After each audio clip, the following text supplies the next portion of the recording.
Hi friends, எல்லாருக்கும் வணக்கம்.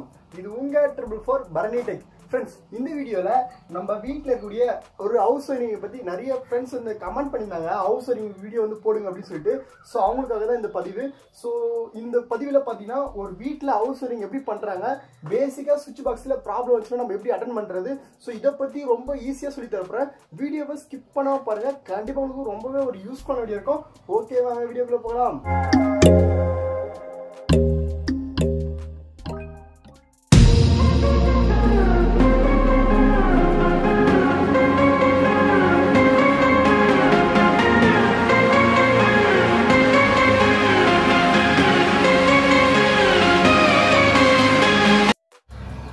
So friends, நம்ம ஒரு சுவிட்ச் பாக்ஸில் பார்த்தீங்கன்னா உள்ளுக்குள்ளார இந்த மாதிரி தான் இருக்கும்.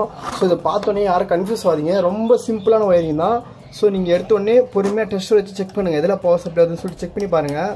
ஸோ அப்போ தான் நம்ம சேஃப்டி ஃபஸ்ட்டு, ஓகேங்களா? நம்ம எந்தளவுக்கு ஒயரிங் ரிப்பேர் பண்ணுறோமோ அந்தளவுக்கு சேஃப்டி ஃபஸ்ட்டு சேஃப்டியாக செக் பண்ணிவிட்டு அப்புறமா கை வைக்கணும். ஸோ நமக்கு இந்த இடத்துல மட்டும்தான் பவர் சப்ளை வருது. ஏன்னா இதான் ஃபியூஸுடைய மெயின் பவர் சப்ளை, ஓகேவா? இங்கே பாருங்கள், ஃபியூஸ் இருக்குங்களா, இதோடைய மெயின் பவர் சப்ளை, ஓகேவா? நம்ம எப்போ ஃபியூஸ் வந்து இதுக்குள்ளார போடுறோமோ அப்போ வந்து இந்த ஒயர் வழியாக போயிட்டு டச் ஆகும், கீழே டச் ஆகும், ஓகேவா? கீழே டச் ஆகும். ஸோ டச் ஆகும்போது இங்கே இருக்க எல்லாத்துக்குமே பவர் சப்ளை போகும், ஓகேவா? இது எல்லாமே ஒரே சீரியஸாக தான் கொடுத்துருப்பாங்க, ஓகேங்களா? ஸோ நம்ம ஃபியூஸ் போடும்போது இந்த ஒயர் வழியாக அதை போதுங்களா, இது எல்லாமே பவர் சப்ளை வரும்.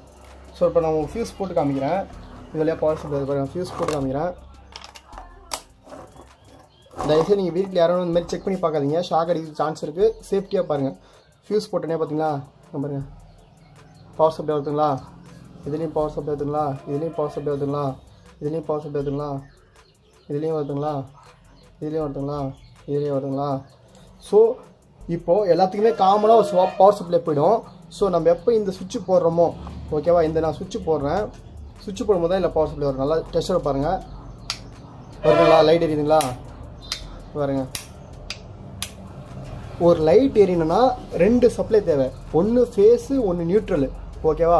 ஃபேஸ் வந்து சுவிட்ச் வழியாக கண்ட்ரோல் பண்ணுவாங்க, மேலே மெயினாக கொடுத்துட்டு கீழே வந்து எடுத்துகிட்டு போயிட்டு லைட்டு கொடுப்பாங்க. நியூட்ரல் வந்து டேரெக்டாக இங்கே பாருங்கள், இதான் ஒரு லேம்புடைய ஹோல்டரு.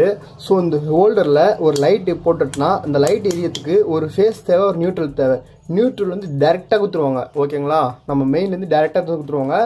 ஃபேஸ் மட்டும் இந்த சுவிட்ச் வழியாக கண்ட்ரோல் பண்ணுவாங்க. ஃபேஸ் மட்டும் இந்த சுவிட்ச் எப்போ போடுறோமோ அப்போ தான் ஃபேஸ் வந்து இது போவோம். அப்போ நியூட்ரல் ப்ளஸ் ஃபேஸ் இருக்கும்போது நமக்கு லைட் எரியும். சிம்பிள் தான். இதே தான் ஃபேனு, இதே தான் மிக்சி, இதே தான் கிரைண்டர், எல்லாத்துலேயுமே சேம் தான், ஓகேவா? எல்லாமே சுவிட்ச் வழியாக தான் கண்ட்ரோல் பண்ணுவாங்க.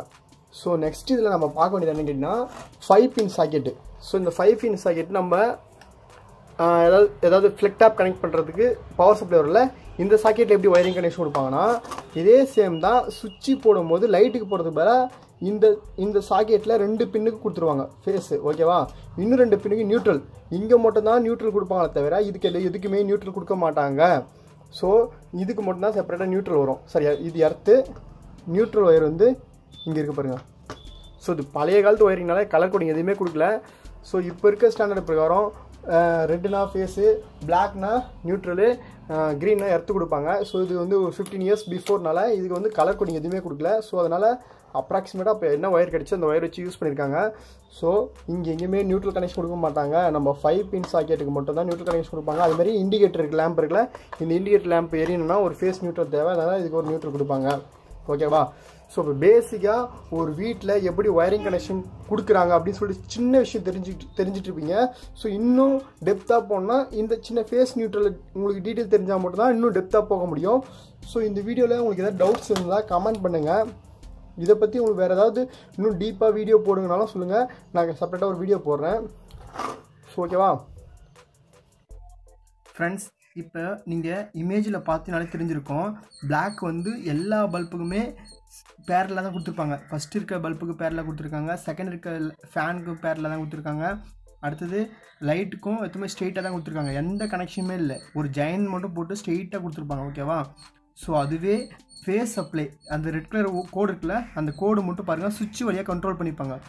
இந்த சுவிட்ச் போட்டால் தான் இந்த லைட் எரியும், இந்த சுவிட்ச் போட்டால் தான் இந்த இந்த ஃபேன் வந்து ஓடும், இந்த சுவிட்ச் போட்டால் தான் இந்த லைட் எரியுன்ற மாதிரி ஃபேஸ் மட்டும்தான் சுவிட்ச் வழியாக கண்ட்ரோல் பண்ணியிருப்பாங்களே தவிர நியூட்ரல் வந்து டேரெக்டாக கொடுத்துருப்பாங்க. ஸோ அதுக்காக தான் இந்த இமேஜ் வந்து நான் உங்களுக்கு காமிக்கிறேன். ஃப்ரெண்ட்ஸ் இந்த வீடியோ பிடிச்சிருந்தா ஒரு லைக் பண்ணுங்கள், பிடிக்கலன்னா டிஸ்லைக் பண்ணுங்கள். இந்த மாதிரி வேறு ஏதாச்சும் வீடியோ வேணாலும் மறக்காமல் கமெண்ட் பண்ணுங்கள். ஸோ இந்த வீடியோ உங்கள் ஃப்ரெண்ட்ஸ்க்கும் யூஸ்ஃபுல்லாக இருக்குன்னு நினச்சினா மறக்காமல் ஷேர் பண்ணுங்கள். ஓகே, தேங்க்யூ, பாய் பாய். இன்னொரு வீடியோவில் பார்க்கலாம்.